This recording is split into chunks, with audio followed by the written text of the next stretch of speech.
This is Rating Descending, where we watch IMDb's worst 250 movies so you don't have to. I'm Michelle St. Clair. I'm Abigail Ward. And this week we watched Exorcist 2, The Heretic. A teenage girl once possessed by a demon finds that it still lurks within her. Meanwhile, a priest investigates the death of the girl's exorcist. Let's watch.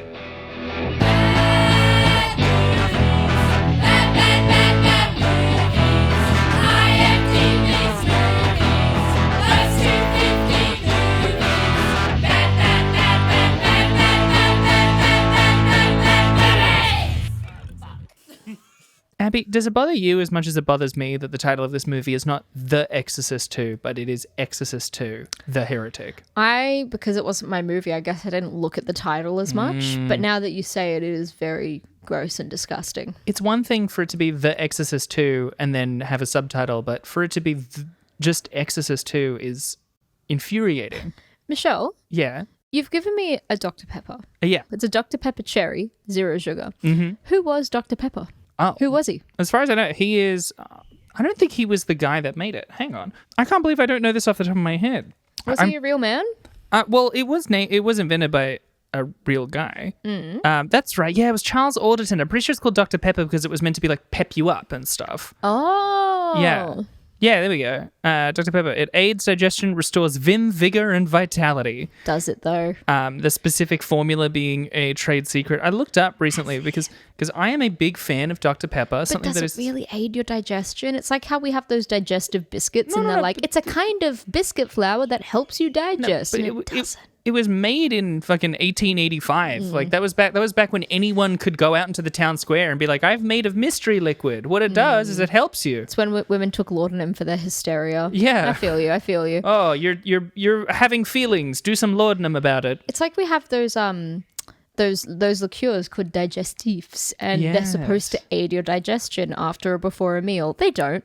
Alcohol never helps your digestion. There's no fucking way. Alcohol is scientifically proven to slow your digestion. You know what is a good digestif? What? A peppermint tea. Yes, a peppy tea. That's a great digestif. Yeah. Dr. Pepper, terrible digestif. Delicious drink. Yeah. Again, big fan of Dr. Pepper. Hard to get in Australia. Is it really? Well, I mean, you don't walk into a Woolworths or a Coles and then find Dr. Pepper. No, you don't. You walk in and you find a Coca-Cola or perhaps one of PepsiCo's many products. You know, occasionally you'll find stuff from Schweppes or Kirk's, perhaps. Sometimes Waterfords, which is sometimes really Waterfords. Average. If you're really average. If you're a white middle-aged yoga mum, you'll fucking froth it. Yeah, because it's like 0 sugar. Yeah, if you're someone with taste buds, you won't really like it very much. No. Yeah. Doesn't even work as a mixer. It's just bland. No. Dr. Pepper you tend to find when you go into some convenience stores that then have an expanded drink section because they're like, we imported a bunch of American snacks and stuff. Yeah. And you'll also find like Fanta that is more flavors. I can't get around American grape Fanta. Candy or lollies, but I can get around, or chocolate, but I can really get around American chips and American drinks, like Takis. Yeah, you love Takis. You love... I love it. I love shitting bright red for 3 days and having my anus scorched. Yeah. It's worth it. I remember when we lived in Sydney, we had some people over and I got those like flaming hot Cheetos XXX. Yeah. And we all ate some, but I kept going because I love spicy things. And days after, my ass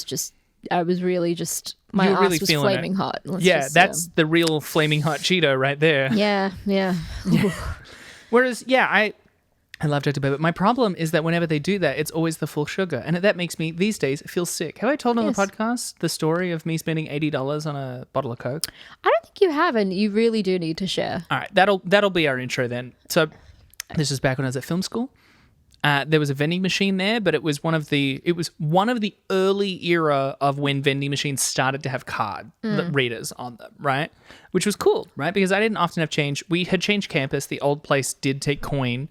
And you could get a Passiona, for listeners who aren't Australian, that's a passion fruit soft drink. It's so good. For $2. That was pretty good. You know, in this newer place, you could get a Coca-Cola, which you couldn't, but you would have to pay by card. It was like $4.50 because fucking inflation, you know. But it was the 600ml bottles, not a can.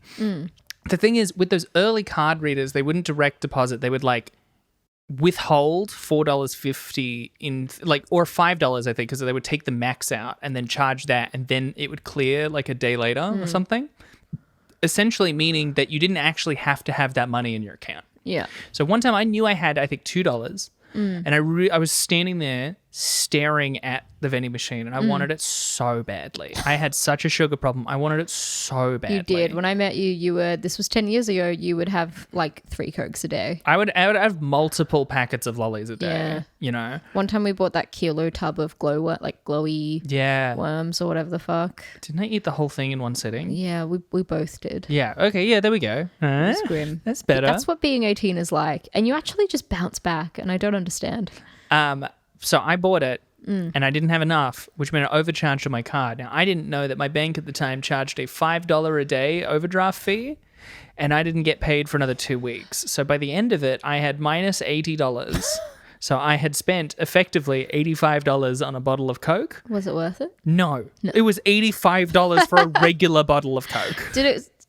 quench your thirst that afternoon at least? Do you remember specifically drinking it and being like, yeah? That's the thing about being that driven for it, is you don't have it and you go, ah. Also because it's in a bottle.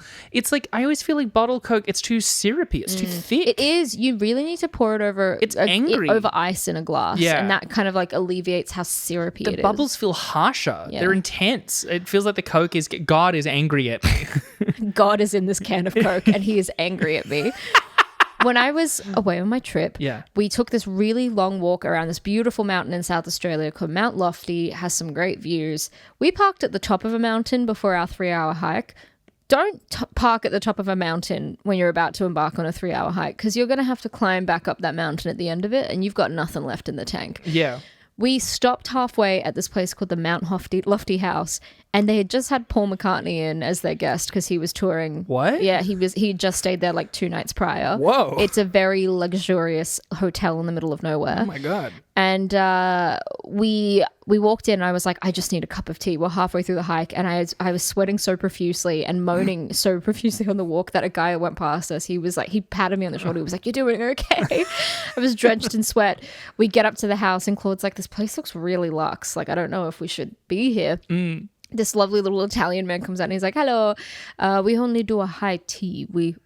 We don't do anything else. And I was like, okay, I'll do the high tea. And he was like, it is $109 per person. And I was like, we'll do it. And then Claude was like, what? We're going to do it? And I was like, if I don't have any refreshment right now, I will collapse. We will not make it back alive. I don't care. We are sitting down and having this fucking high tea. And so I kind of forced Claude into this experience. It ended up being absolutely delightful. And Luca, the Italian man, came out and he was like, a bottle of sparkling for you. And he poured the first glass. And the bubbles hitting my tongue, I have never felt so revitalized. Oh. And so if someone told me that glass alone was like $300, I would have paid for it and I would have lapped it up anyway because it saved my life that afternoon. That's good. I've never been so quenched by a glass of anything in my life. To quickly finish off the story, once I got paid, I was like, okay, I can't do that anymore. I have to stop. This is a problem. So I moved on to tea. Oh my God. That's which I know I'm stealing all your things. Which I started by having 8 sugars in it. I remember because my mom made you a tea.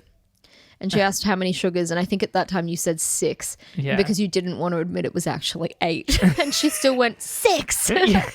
I remember pouring them in one at a time, and one of my friends, acquaintances, I liked him, at film school, was like standing next to me and watching, and I saw his eyes just get wider and wider as I kept going for more. It changes the texture at that point, you know. It becomes a little syrupy. It's fully disgusting. But I did slowly wean down, and now I always have 0 sugar. Now when I have a full sugar one, I always feel a little sick. That's why these are 0 sugar. Yeah. You know. But you know what else had 0 sugar in it? You know what else made me feel a little sick? The Exorcist 2. The Heretic. The Heretic. Yeah. Exorcist 2. Yeah. Sorry. You know what? I can't believe we didn't talk about this intro. What? The story of us watching the first Exorcist. Because I mean, look, I would never... I mean, this is the perfect time to talk about it. I would never admit to doing a crime on this podcast. Never, ever. However, a good friend of mine watched, I was encouraged by many of the listeners of this podcast, both like people, both emailing us and messaging us, as well as just like friends and stuff, because in the first year of the podcast, both of us talked about how we don't really like horror movies. And so we were very encouraged to then the next year watch a bunch of horror movies. Yeah. So, but we watched The Exorcist in 2020. Oh, was that in 2020? Yeah. It would have been because I didn't record yet. Then later that year. Yeah, it would have only been 2 or 3 months after we started the podcast. Yeah, I guess so, yeah. Yeah. But we had a Halloween night. We had a Halloween night. We made some edible brownies. Well, no, sorry, not us. Edibles? We don't admit to crimes. No, our friends. Our good friends. Because we were talking about wanting to watch them, they made edibles and they ate them. And I'm not a weed person. Yeah. It doesn't do me any favors. And edibles in particular, not for me. And that night, I did the classic thing where instead of just waiting for it to hit properly, I was like, it's not working. So I took another. And my God, it kicked in midway through The Exorcist. Yeah. And I was seeing quite literally the devil. The film, I remember I was sitting there and I was like, I'm going to be sick. And I kind of sat there completely frozen for like an hour watching The Exorcist as it really all hit me. And I was like, I'm going to be sick. I'm going to be sick. And there was one scene where she starts puking and I was like, I have to go. And I got up and I just walked into the garden. I lay out in the sun almost in tears. It was not a good experience. Right before it, we had watched, it's a fun camp watch when you're high. Friday the 13th. Oh, that's right. We watched that. We watched Hocus Pocus the next morning. We did. Yeah. Friday the 13th, fun campy watch. We'd watched Halloween earlier that night before we were high. And then The Exorcist, you know what is very moody and plays with your sense of what's going on is The Exorcist. Yeah. Also edibles. Oh. Very moody, plays with your sense of what's going on. Horrible combination. And so... Look, I'll be honest, Michelle, wasn't looking forward to this one. I disagree in the sense that I think it was a great combination in that it made The Exorcist very scary. It made it memorable. Yeah, I think it made The Exorcist hit as hard as it does. The nausea is key for your Exorcist experience. It kind of is, And so I was like, oh, Exorcist 2, what's going on with this one? Well, okay, here's the thing. Back in the Habit. This should have been Exorcist 2, Back in the Habit. I fully recognize that The Exorcist is a good film and can completely appreciate why people enjoy it. Me personally, I don't get a lot out of anything exorcism related because a lot of the history of it is these poor young women with mental health issues that are then told that they're demonic and then get exorcised in these really horrible, abusive ways where some women in real life have died from it. So then watching the film, it's always hard to get around it. And we've talked about this before. I don't like exorcist films because I just don't believe them. I'm like, it's just mental illness. And I know like this film is trying to convince me that it's the paranormal, and in this film it's meant to be. But the only reason we think about this idea is because young women in the past have suffered mental illness and have died. And so I just don't find it creepy. If anything, I'm just like, it's a bit sad. And so The Exorcist... What about when there's a spooky ghost? I can get around a spooky ghost. But they're not real. Aren't they? They could be. Okay, well, let's divert. What about a vampire? Yeah, they could be. No, I've told you this. I don't really get spooked by many things except, and this is what I've realized recently, deception. Because deception can happen. There's no way that's what I thought you were going to say. There's nothing that was going to prepare me for you to go, you know what is the scariest thing of all? Being lied to. It is. Because, to be honest, no, I don't believe in werewolves or fucking vampires or ghosts or demonic possession. I don't. Therefore, when I watch scary films, I'm like, yeah, but it wouldn't happen. But you know what does happen every day? People lying to you and trying to murder you. And that stuff scares me the most. So, for instance, here's an example of a story that sends a shiver up my spine. Get this. It'll be really quick. Okay. I'll make it entertaining. Okay. We didn't do a Halloween episode this year, unfortunately, because we've both been busy. So this is the stand-in. So a couple of years ago, there's this woman. She's living in Maine with her husband. They have this really nice, very remote, beautiful piece of property together. They've been together for about 2 or 3 years. She is diagnosed with a really rare form of cancer. And she finds out that she's probably going to die from this form of cancer. They are heartbroken. She realizes that there is a clinic in Dallas, Texas that could possibly provide a treatment to save her life. She would have to fly there and they don't have enough money for her husband to come with her. So she goes alone. She goes to get this treatment and luckily she has a twin sister that lives in Dallas. So she's staying with her. I think I've told you this. Yeah. She stays with her twin sister, but unfortunately she doesn't make it through the treatment and she ends up dying. So the twin sister flies to meet her husband and is like, I'm so sorry. I can't believe this happened. Like, we're both mourning together. Let's arrange the funeral for her. And a few weeks go by and the twin sister and the husband really lean on each other for emotional support. And sure enough, eventually they start to fall in love. She wants to go visit her sister's place of work, so she goes to visit some of her colleagues and they all meet her, and one woman catches glimpse of this woman's twin sister and she goes, that's not her twin sister, that's just her. And the idea of this fucking woman convincing her husband that she had died and that she was now her twin sister sends a shiver up my spine. The idea that she's pretending to be someone she is not scares the shit out of me because people lie and it's something I believe. And it turns out that she was a woman, a fugitive on the run. She had killed her first husband. Oh my God. And then she met this man and married him and then decided to kill herself off. And because of this bizarre idea, the police were eventually called. All of these people started looking into her being like, that's just her. Yeah. And her new husband, when he found out that his wife had killed herself off and was posing as a fake twin sister, he was like, well, I love her anyway and I'll stand by her. But it chills me to the bone, that the idea of someone lying about their identity. So that would get me wrecked. But I'm not that scared about demonic possession, no. Yeah. I think all the time about frontman of Muse, Matt Bellamy, who once said his biggest fear was, now, being impregnated by an alien, but not that. That's not the fear. It was being impregnated by an alien and then having birth to it. And so now you have a little half human, half alien child, and he would have to keep it secret from the FBI and from government agencies because they'd want to find him. And so he would have to raise in secret his half alien child. Yeah. He said that was his biggest fear. Oh, he's a sweetie. Yeah. But do you get what I mean?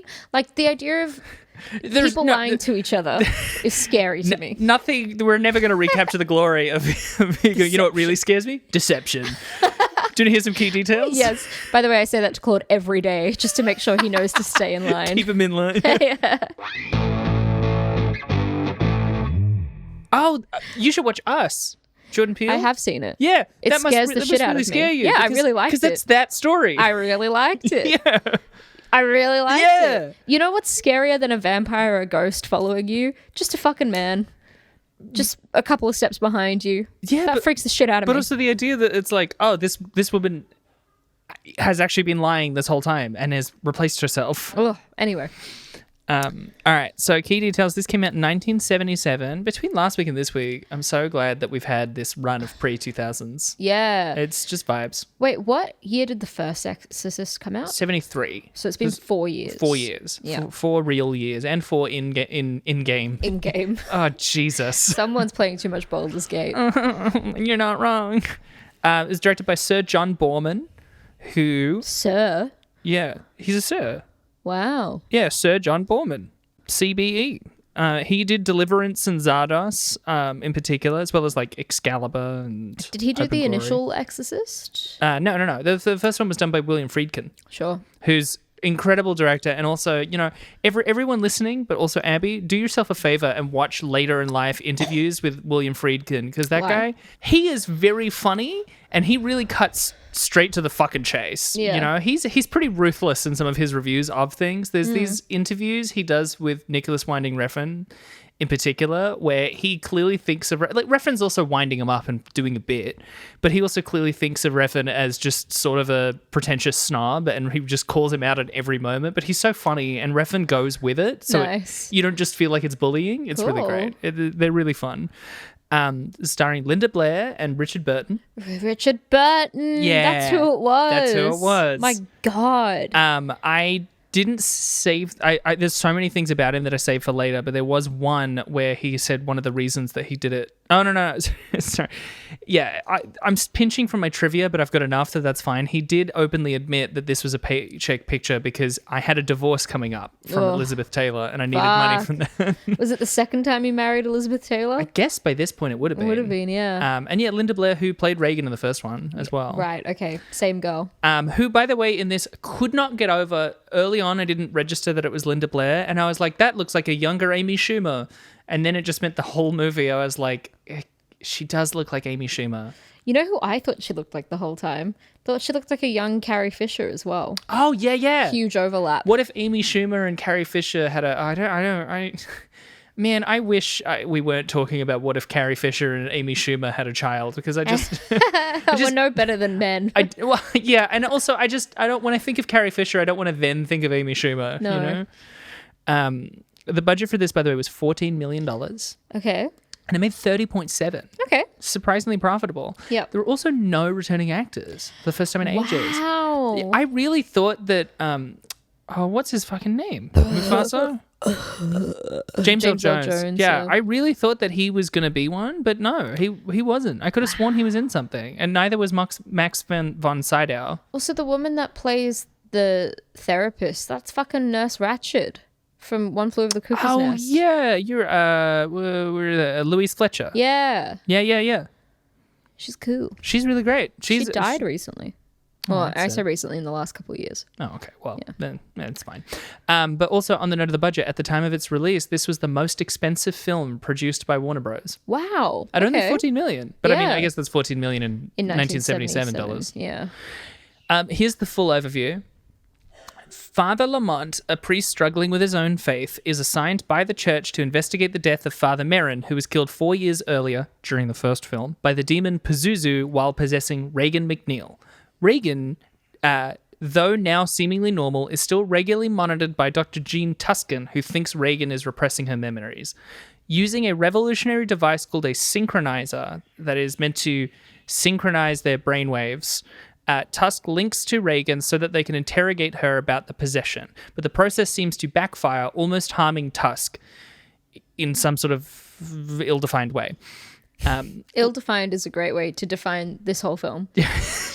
Later, they try again.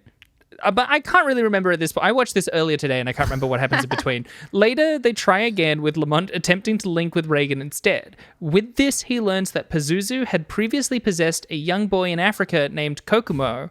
Did I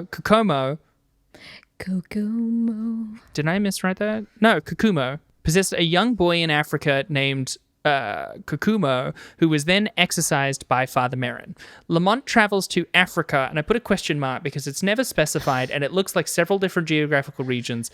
I did look up. It seems like it might have been Ethiopia, which is why there's like the big cliffs, and also why it seems to fluctuate between a lot of like heavy Christian and heavy Muslim stuff, because that's one of the areas in Africa where there's a lot of both. And James Earl Jones offhandedly says back when he was in Ethiopia, which also implies that he wasn't there anymore. Yeah. But they constantly just say it's Africa. Yeah. As if that's a small place. And finds an adult Kokumo, now a scientist studying locust swarms. There he learns that Pazuzu attacks people with psychic healing abilities, with Father Merrin part of a group who believed these powers would eventually come to be shared by all humanity, and that Reagan and Kokomo were forerunners. Kokumo. Lamont and Reagan return to the Georgetown home from the original movie, followed by Tuscan and Reagan's old nanny Susan, who's sort of just been hanging around this movie for a while. Is the Georgetown home is Georgetown that area of Washington, D.C.? Yes. Is that where Washington... Yeah, okay. Yeah. When there, Lamont is enticed by Pazuzu, appearing as a sexualized Reagan, demanding he kill the real Reagan. Tuscan's car, or a taxi rather, crashes, and a seemingly possessed Sharon sets herself on fire. A swarm of locusts hit the house right as Lamont manages to resist and starts instead attempting to defeat Pazuzu through punching. As the house collapses, Lamont pulls out Pazuzu's heart, I think, and Reagan reenacts Kokumo's locust bullhorn ritual, dispelling the swarm. Encouraged by Tuscan, Lamont and Reagan wander off to do more good. You did a really good job because, fuck knows what happened. This movie does... You know what? I kind of liked this movie more than the critics, but now recounting it, I'm like, that really didn't make any sense. I didn't like it at all. What are you talking about? I think it's interesting because this is one of those movies that, because it's from the 70s, right? It has a semi-legendary status as one of the worst movies of all time. So, like, its wiki page is huge and stuff. It's like, it was once voted second worst movie of all time, only to Plan 9 from Outer Space. Okay. In the pre-Room era. Yeah. You know? And I think part of that is just for one, like, because home media wasn't what it was probably harder to have like schlock be in the cultural consciousness. So you tend to still have it be studio movies. I don't know, film as a medium, like the literal film rather than digital, requires a certain level of craft to be functional. I think that means that now it's easy to be really fucking sloppy in a way that's really annoying. Because it's astounding to me that this is called one of the worst movies of all time. When I'm like, there's sequences in this that are kind of fine. I agree. You know, there's bits in this that are kind of well made. John Barrowman's a good director, and I think he does some good direction in here. I think he does some messy direction, and the script is fucking gibberish. But, like, worst movie of all time feels crazy to label it on this when we've watched 150 other movies. Yeah. I also couldn't decide if Linda Blair was really good or really bad in this. Same. Because a standout scene for me was there's this bit where Reagan is at the place that... Is she in, like, a home or, like, an institution? Is that the implication? She like lives there under Tusk? It's ill-defined if she lives there or not, but she is there a lot. She's there a lot. It's an institution. And she's there and there's a little girl looking out the window and the little girl, she goes, "What's wrong with you?" And the girl goes, I'm autistic. Yeah, with this big heavy stutter. Yeah. And then she was like, "Oh, what does that mean?" And she's like, "I can't talk." And she goes, "What happened to you?" And she's like, "Oh, I was possessed by a demon." "Oh, but don't worry, I'm not anymore." And it's like, what's going on in this scene? And then the mother comes back and the little girl's like, "Mom, guess what happened to her?" And she's like, "My girl's talking." And she's in tears. She's just so happy her kid's talking. But like at the same time, I was watching it being like, whoa, this movie's from the 70s and features an explicitly autistic character, which I feel like I can count on one hand the amount of movies I've seen with an explicitly autistic character. Yeah. As well as like, I was like, okay, I was waiting for the turn where it was going to be kind of fucked up and like, oh, it's a metaphor for demon possession. Like that movie we had to watch, The Darkness or whatever. Oh. No. I know it's implied that it's her doing some psychic thing, but also it's like her solution that she said was to talk to this girl like a person, and that helped. I'm like, yeah, that probably would help in the 70s, an autistic kid. I think that it's there's also an element of it where in the 70s there was also a lot of misinformation about autism. And the idea of them being like, so what is it to be autistic? She has a stutter. She has a stutter and she doesn't talk much. Nailed it. Well, but then they're like, well, what fixes it? I don't know. She talks to her like she's a human being. Yeah, absolutely. Instead of being overwhelming and overbearing. As soon as the mum came in and saw her act, I'm like, yeah, I wouldn't talk either if my mum was like that. I get it. This histrionic woman. For sure. That was so, and that's the thing. I just really can't tell if Linda Blair was giving it all or giving it nothing. I just can't tell. I get you. I was very confused by her the whole time. Well, you know, well, I was possessed by a demon. She gives the same energy in that scene as she does in the tap dancing scene. The tap dancing scene is so funny. The way she maintains eye contact with people and smiles as she dances, it's too much for me. Also, I wanted to talk about a particular thing, but two things I got to mention up front about Reagan and Linda Blair is one is when she's wearing the Synchroniser, the headband with those like fucking warm incandescent lights and the glowing and her hair underneath it. Kind of a vibe. I was like, this is one of the most 70s thing I've seen. Like, this could be a scene out of a knockoff of Star Wars. This could be in Zardoz. You know, 100%. I'm like, this You're is giving Xanadu, great. baby, go. Apparently, that was a particular point where the audience often turned against the film, and I'm like, this is fun. This is a bit of fun. That was not the worst bit at all. We have to watch. That's fine. We have to watch so many miserable fucking movies. The idea that this was the bit that made people go, ugh. I'm like, they're doing something. Yeah. They're taking a swing. Yeah. I totally agree. That was not the bit that broke the camel's back, in my opinion. No. One of the bits that I did think was odd was later when Tuscan hands Lamont a drawing. It was like, oh, Reagan drew this of you. And then he's like, flames. But it's like kind of a sick drawing. It's pretty good. Like, she should be a tattoo artist kind of art. It's a really distinct art style. I just think you're awesome, man. You're so totally cool. Genuinely, it's a rad drawing. We see heaps of them later and they're really good. Like, it's not just, oh, she draws so skillfully. Like, it's a distinct, unique art style. I was thinking about it while I was watching it because these are all characters where it's almost like in this film, if someone had said like, and where is he now? And someone said, they're in hell. Everyone would be like, oh! But like any normal person would be like, okay, cool. No worries. Thanks for sharing. Like if you had a more muted response to all of this, it wouldn't have been such a big deal. Yeah. You know? What she just needed was someone to be like, hey, cut it out. You're fine.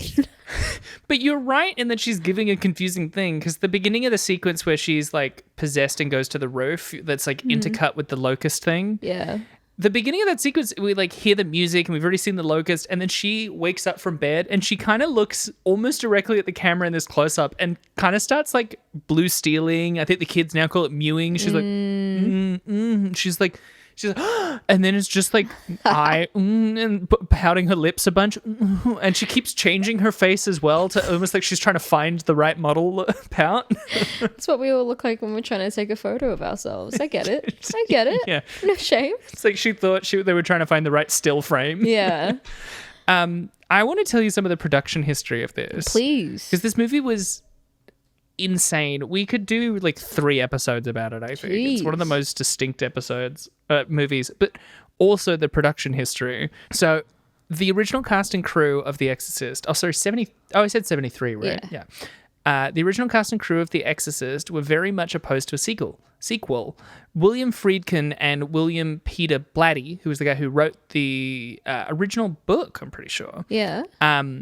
Actually met to discuss ideas at one point, but when they failed to develop a suitable premise, they abandoned the project. Both Linda Blair and Ellen Burstyn, who was the mum in the original, turned down repeated offers by the studio, though Blair eventually agreed to return when presented with what she considered to be a good script. However, according to Blair, due to various rewrites, the script ended up a total mess. Always. By that point, however, she was contractually bound to a sequel and unable to drop out of the project. It happens to so many of people, like these people in this, where they're like sucked in with a good script, and then 3 scripts later it's a disaster, and they're like, fuck. Linda Blair claims because of the rewrite that the finished film was nothing like what she agreed to film, and that to this day she doesn't understand what the locusts were supposed to represent. Same. Which is really it's funny. biblical. Biblical. The fucking locust, man. It symbolizes whatever the fuck it meant to symbolize in the Bible. I think it's like, if you make enough people bad, they'll start making each other bad, and so you need the good. I think Reagan and Kukumo are meant to be the good locusts because they're psychic. Sure. I think that's what that's meant Michelle, to be. just don't waste your breath on it, you know? It's a good point. Don't worry. Move on. I should also mention, we watched specifically, I had to do a bunch of research to figure out which version we watched, because there's been a handful of versions. Oh. We watched the original theatrical version, which wasn't what was originally available and stuff, because I'm just checking if I had rewritten this somewhere else, but I don't think so. Not William Friedkin, John Borman, apparently after the premiere, which went horribly, went back into the edit room for like 6 days until the next screening, basically, to make a bunch of changes and cut it down from 118 minutes to 110. Whoa. Yeah, Thanks including for sparing me those 8 minutes. taking out a handful of lines, taking out the tap dancing scene.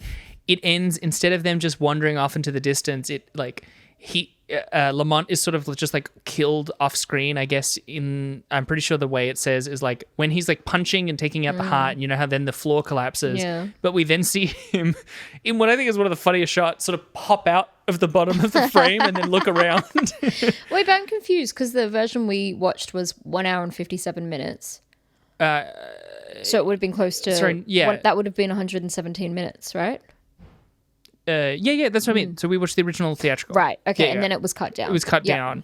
And so instead of him popping out of the bottom of frame in that very hilarious shot, he's just sort of killed off screen, and instead it's a unworded look between Reagan and Tuscan. Yeah. And then it just ends there. Okay. But then later they started to like just show that version. But he even said, I can't find the quote, but I'm sure it's somewhere, like he tried to save it and he couldn't. Oh. Here's more from him. In a 2005 interview, Sir John Borman remarked, "It all comes down to audience expectations." And by the way, this was an incredible bit from him. The film that I made, I saw as a kind of riposte to the ugliness and darkness of The Exorcist. I wanted a film that about journeys that was positive and about good, essentially. And I think that audiences, in hindsight, were right. I denied them what they wanted, and they were pissed off about it, quite rightly. Aww. I knew I wasn't giving them what they wanted, and it was a really foolish choice. The film itself, I think, is an interesting one. There's some good work in it, but when they came to me with it, I told John Cowley, who was running Warner Bros., then that I didn't want it. Look, I said, I have daughters. I don't want to make a film about torturing a child, which is how I saw the original film. But then I read a 3-page treatment for a sequel written by a man named William Goodhart, and I was really intrigued by it because it was about goodness. I saw it then as a chance to film a riposte to the first picture, but it had one of the most disastering openings ever. There were riots, and there really were. I've got Holy more and more shit. about that. And we recut the actual print in the theaters about 6 a day, but it didn't help, of course, and I couldn't bear to talk about it or look at it for years. Oh, this guy sounds really nice. And this is what I mean. He's a talented storyteller. He, more specifically, he made a movie that was taking big swings. But the biggest thing, as he said, was audience expectations, which is probably why we didn't hate it as much as those audiences I did. also like that, like, and maybe it means, and it is true, he's probably not the right fit in horror if he was like, well, I don't want to make a film about a child getting tortured. It's like, horror has to be dark, you know? You can't skate around that. But I appreciate that was something he also was like, I don't want to do it. Yeah. I don't want that. But I guess like the original one, which was also like, you know, also had such a huge reaction to it at the time for being dark, and especially because like it doesn't have a particularly happy ending or anything. Most horrors don't. Well, but many horrors still have, you know, the final girl or whatever, and they stop the evil. In this, you don't really get the sense they stopped the evil. Yeah. You know? Well, that would kill the franchise. You can never stop the evil. Jason's always got to come back. Well, he doesn't have to, though, all right? Sometimes you can just electrocute him at the bottom of the lake once. You don't have to do it quite so many times. You've got to find a mask in the dirt that a dog digs up, all right? That's just got to be the epilogue to the film. Yeah. Much like, funnily enough, The Mask. Yeah. Here's more of the production, by the way. William Friedkin, director of the first film, told a story recalled by Warner Bros. Recalled to by a Warner Bros. Executive at the Chicago Critics Film Festival in April 2013. Studio heads came to the sneak preview of Exorcist 2 in a limo and told the drivers to go and get fast food. They entered the auditorium, and within 10 minutes into the film, an audience member stood up, glanced into the crowd, and proclaimed, "The people who made this piece of shit are in this room." 10 or 12 other audience members gathered to try and find the executives. Whoa. The heads rushed out of the theater and realized that there were no cars to make their escape because they'd sent them away. They were subsequently chased down the street by a group of angry audience members. Whoa, what the fuck? That's what I mean. Like, the reaction to this movie was visceral and intense. That is a nightmare. Like, that's beyond a nightmare. Most filmmakers' nightmare would be like, what if people say it's bad? Not, what if people physically attack me for it being bad? Yeah. Ah. This is like how, you know, there's like all the stories of Seven, of like so many actors and stuff passing on it because they were like, this script is evil. Yeah. People said that about the first Exorcist, and then this guy had the audacity to make something that was very bad and similar, and so people just went nuts. That just like destroyed their brains in some way. Oh my God. This is another interesting piece of production history. Because of her resemblance to Ellen Burstyn, Louise Fletcher was originally cast as Chris McNeil when Burstyn had refused to reprise her role, so the role of the mum. She was going to play the mum, yep. Fletcher was eventually recast as Dr. Jean Tuscan, a role originally written for a man, when a suitable male actor couldn't be found. And as a result, Kitty Wynn, who was contacted to reprise her role as Reagan's nanny Sharon Spencer to fill in for Reagan's mother. Right. So that's why she kind of appears and has this connection. Right, okay. She's in the original, but that role was written as the mum. Right, okay. All right. And I'm kind of glad because, like, I think the mum just randomly setting herself on fire would be a lot. That'd be too much. A little much. Yeah. Here's my last piece of the production history, so we can keep talking afterwards. In the original, and I saved this because I thought you would like it. In the original script, Reagan/Pazuzu turns into a temptress, which then inspires Father Lamont to rape her, which then sends Lamont into a despairing tailspin, leading to his self-destruction. all part of Pazuzu's plan. But before shooting began, Blair told Borman and the crew, listen, I don't know what kind of ugliness you have planned here, but just forget it. It's not happening. So the replacement scene just has Lamont losing control and mounting her for a moment and then pulling back in horror. Even that bit alone, I was like, what the fuck? As it was, Blair said filming those erotic scenes between her, a 17-year-old, and 42-year-old married and middle-aged Burton were very awkward and uncomfortable. Oh my God. I just can't keep hearing about these poor girls. Yeah. At least she got to be like, that's not fucking happening. Yes. I respected John Borman a lot more after I didn't then read. He said, no, it'll be okay. We'll make it really fun. You know, and they just didn't do it. She was 17? Yeah. She's so young. So young. She was, how old? She would have been, 14 when she did the first one? 13? She would have been 13. Fuck. Yeah. She's a baby. She's a kid. Protect her. She's just a little kid. In terms of the rest of the movie, it is still nuts. I mean, I didn't talk about it in the overview, but when he shows up to Africa, he gets stoned and everything, but then he goes to find Kukumo, and he has what is then later revealed as a vision of him like as a priest wearing a mantle that looks like a locust. Yeah. And then he has to hold his faith, and then he'll be able to cross this like pit of spikes, but then immediately it goes through his feet and he falls into it. Yeah. But then he wakes up and turns out it was a dream. It was a dream. Yeah. Kukumo's a scientist. And I'm like, I kind of felt like the fact that he immediately envisioned Kukumo as some like tribal priest when he was just like a scientist wearing a lab coat says so much about Father Lamont more than it says about any sort of like spirit happenings, you know? The first time they link. Yeah. That happens, and then later in the film they do it for a second time. And It's a Star Wars style dyad, you know? He is Kylo Ren and she is Rey. The second time they link, as we confirm, she's Carrie Fisher. She's Carrie Fisher. He's Kylo Ren. When they link, he sees that really graphic, long sequence of the montage of Africa and people wailing and the fly. Yeah. And then it ends with the leopard like roaring. Do you remember that bit where he leaps up and he's like, I saw a leopard? That bit almost made me have an anxiety attack. Oh. Because it was too loud. Yeah, and all the noises were just freaking me out. And it was getting really hot where I was. And I just had to sit down. I was like, shut the fuck up. It's kind of means it's being effective though. Yeah, then, it right? really disturbed me. But just in terms of how annoying the sounds were. It is a very distressing sequence. Like I think it was kind of successful. You don't really get what's going on, but if you just kind of sort of sink into it, it's kind of an effective, anxious sequence. I really get why people were disappointed in that you watch the first Exorcist and it has such an atmosphere, such a vibe. It's very, American in this big lofty house, very spooky, lots of themes around, just like just religion and around the idea of demons. This film didn't expect it going to Africa.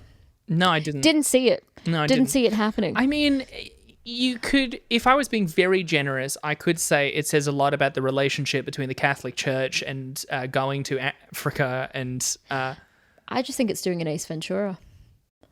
Being wildly transphobic? Just the sequel. Being in Africa. Oh, right. It just When Nature Calls. Sure, yeah. This is The Exorcist 2, When Nature Calls. Yeah, honestly. Hey, we've been talking... There's so much we could talk about this movie, but do you want to hear some trivia? I would love to hear some trivia. Cool. IMDb trivia. Yeah, these are more bite-sized than my production history bits. Linda Blair refused to be subjected to the makeup she wore in the first film. So in the flashback scenes, the possessed Reagan was played by a double. Oh, okay. So that's why every time we see in those like superimposing she did look bits, different. Yeah, it was not Linda Blair. It was someone else. Okay. Which I kind of liked. I'm like, I appreciate. I don't know. I that whole sequence was one of the more confusing bits because why did she want to wear the makeup? I wonder. It looks like it was a lot, and especially in the 70s, people talk about how much that makeup can take ages and like not always be very nice on your skin. Yeah, I bet it was just full of lead, Well, like now we have makeup that doesn't quite stick in the same way, but if I remember hearing from a makeup artist once that like the old like spirit gum used to like attach so firmly, so then taking it off was so painful and stiff and just awful. And she would have had to wear contact lenses, which is very uncomfortable. Yeah. When I was like 14, I was going through my little vintage phase, and everything I had to be vintage. I had these like old 80s dresses and 40s dresses, and I wanted my hair to be in Victory rolls. I bought foundation powder from the God. 40s. Oh my God. Just to see what it would be like. Fully smelt like metal. Is this why you're like this? The metal foundation I used rotted my brain. The fumes. Rude. Anyway, continue. The look of shock you just had. Linda Blair called this one of the biggest disappointments of my career. Aw. This is one of the most insane pieces of trivia I've ever read in my life. Stanley Kubrick turned down the offer to direct. When Sir John Borman accepted, Kubrick warned him that the only way a sequel to The Exorcist would succeed is if it were more graphic and horrific than the original. He was probably right. Well, yeah, but also you're a studio executive. You're trying to find someone from the sequel for The Exorcist. This is 1977. By this point, Kubrick has already done 2001, A Clockwork Orange, and he's just done Barry Lyndon. Insulting. The guy, why would you go? Well, that guy, he just went to NASA to get lenses that means he can film his 3-hour historical epic by candlelight. Why the fuck do you think he would agree to do The Exorcist 2? What the fuck? You're right. It would have been just after Barry Lyndon as well, which just makes it all the funnier. Insane choice. Love it. I love the audacity of this studio. It's a lot. It is a lot. It's a big swing. ask. Yeah. Also, I didn't write this down, but originally, all through production, this was just called The Heretic, so that it would both be distanced from the original in some ways, but because John Borman didn't like the original, but also to like fit the pattern, The Exorcist, The Heretic, and of that sort of thing. But instead, the studio at the last minute changed it to Exorcist 2. Nice. The Heretic. Nice. William Peter Blatty, author of the original novel, reportedly had to stifle his own laughter upon viewing the film at the premiere. Oh. He also, in a different quote that I said, like, you could have thought it was a comedy because once he started laughing, other audience members started laughing. Yeah. The production was refused permission to film at just about every location they asked for, including the house from the first film. What? Leading to them having to recreate everything on the studio backlot and inflating the $9 million budget all the way up to $14 million. Why did even the initial house say no? I don't Wasn't the first one an absolute success? Yeah, but you got to remember, at the time, critics were really divided on it because they thought it was evil. Yeah. So people were like, that evil, wicked movie, no, you're not allowed to film here. Do you want to hear some reviews? I would love to hear some reviews. Reviews! This movie's got 11% on Rotten Tomatoes, and this is the very last of the 3.8s on IMDb. About to tip over.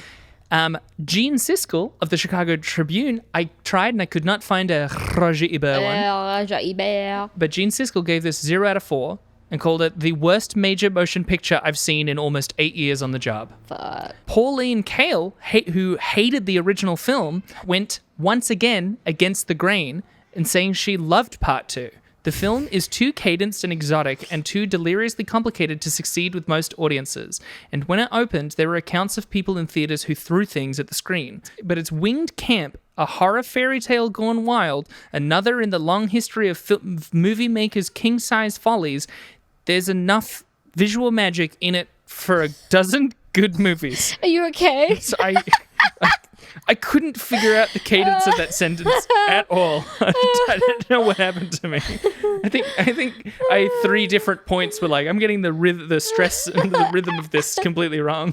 You made it through that one. I did. Here is an IMDb review titled "Not Such a Bad Movie After All" by Siberia Inisa 26. Mm-hmm. Oh, and this is also written. This is written like a title. Every word has a first letter capital, so I'm going to pronounce it how I imagine it would be as a title. Okay, maybe I'm one of the very few who gets this movie and likes it, but I had to say something good about it. Not once did it make me laugh.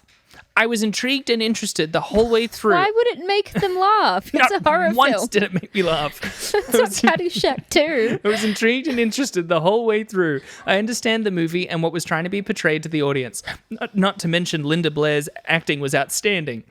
I was disappointed a third movie following The Heretic wasn't made continuing on with Regan's story.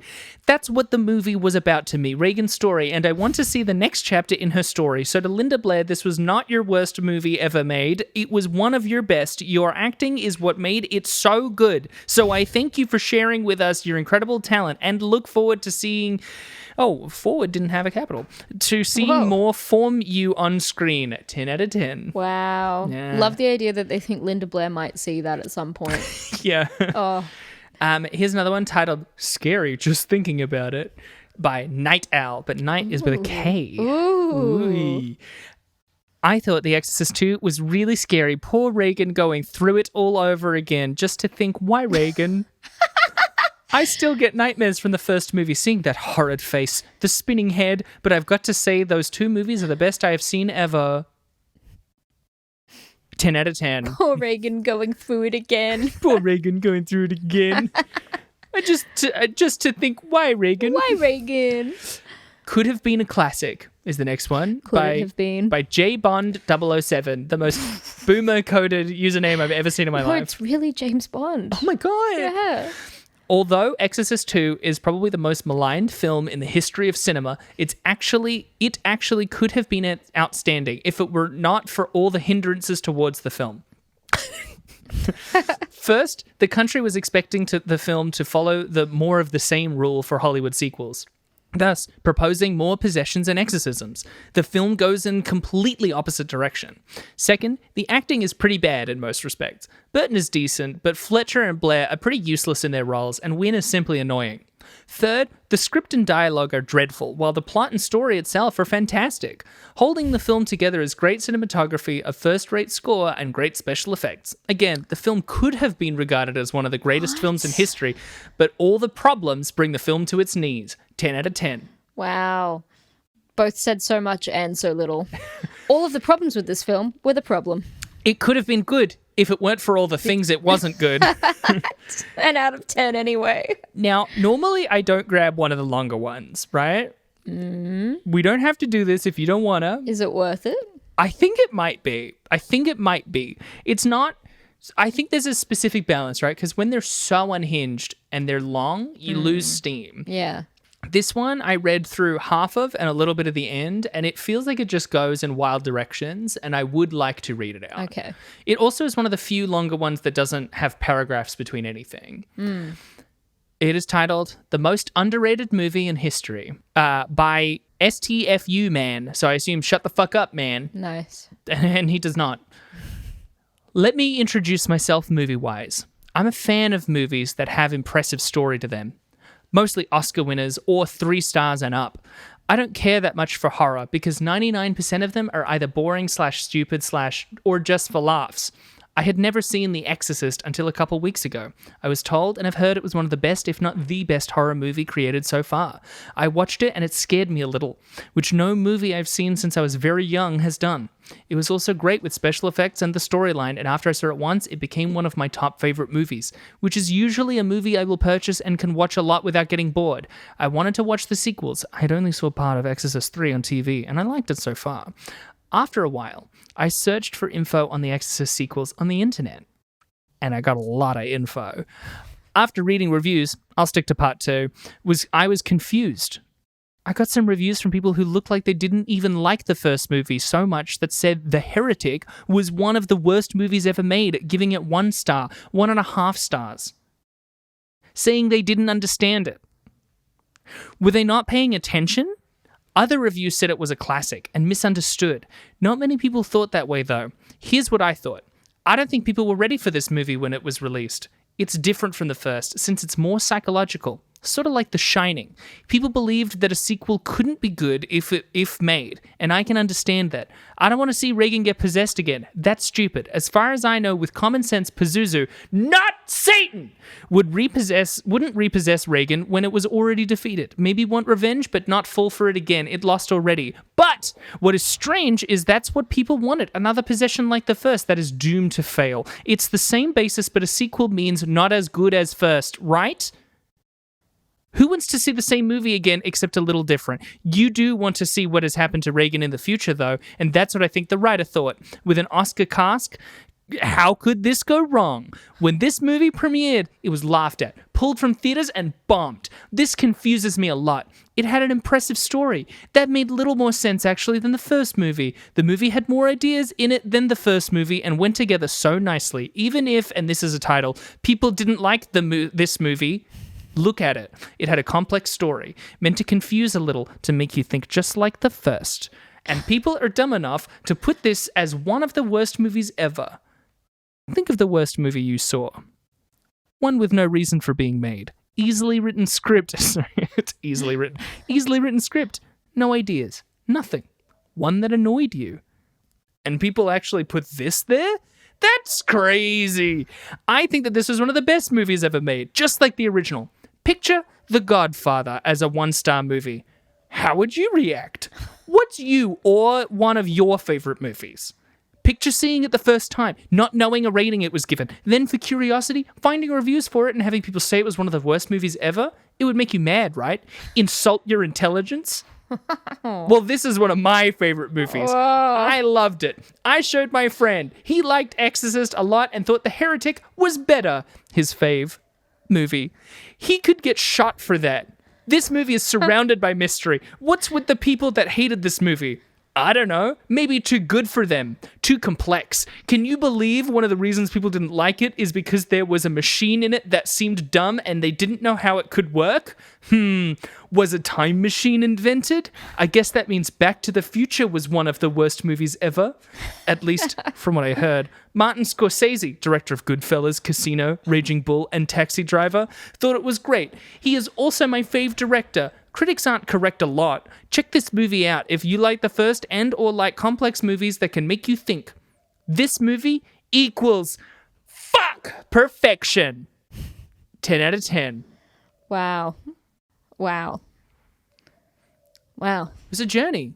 It was. This is what I mean. There wasn't so much like, ooh, big hitters in there, you know, but you really get to peer into someone that you never really wanted to peer into. Does it make you feel any better knowing you spent 4.5 minutes of your life reading that review out? Or I spent 4.5 minutes of this podcast was me reading that out. probably, yeah. That makes me feel much worse. I don't know. I give it 3.6. What's your review? I can't take more time after doing that. Oh, mate, I hate horror films. I hate Exorcist films. It's a 3 for me. It's a 3? Yeah. It's a 3? And Caddyshack was a 3.5. That's fucking crazy. That's Everything's warped. Well, you know what this movie didn't have enough of? Deception. Exactly. If there was a deception plot line, I'd fucking lose my shit. But you know who would never deceive you? Us on social media. And you can find us on Twitter/X at RateDescendPod, TikTok at Rating Descending, YouTube at Rating Descending, or you could email us at ratingdescending@gmail.com. We love those emails. Or you could find us in our personal accounts. Oh, well, I'm on Twitter and Instagram at michelle.stclair. And recently, and I'm going to continue the trend of plugging, Unerased on TikTok at unerased.tv, on Instagram at -18youth, or you can find the series No Ordinary Love on YouTube. Or you could also drop us a review wherever you get your podcasts, because it means a lot to us, it looks good for us, and we'd just love to see it. If you like us, do it for us. Yeah. Well, hey, Abby, it's me, Pazuzu, return of the New Yorker. No, you'd be more like, Pazuzu. Yeah, Reagan's mine. Kind of sound like a gremlin, yeah. Yeah. you know? It's the 80s horror for you. I'm trying to remember how the Gremlins theme go. It's Michelle. really... Oh, what are we watching next week? Yes. It's like she's going to lose it if I don't stop. Gremlins. Well, next week we will be watching... We're watching Reshep Evadic 4. Yeah. Oh, I will get vengeance for you not having to watch Reshep Evadic 3. Now you will have to do the research for Reshep Evadic 4. Oh, God. This is my comeuppance. This is it. For going on honeymoon. Oh, from such a great high, here come the Great lows. low. Well, catch us next week. Or don't if you want to miss it. Wouldn't blame Catch us next week for our final episode. me. Yeah.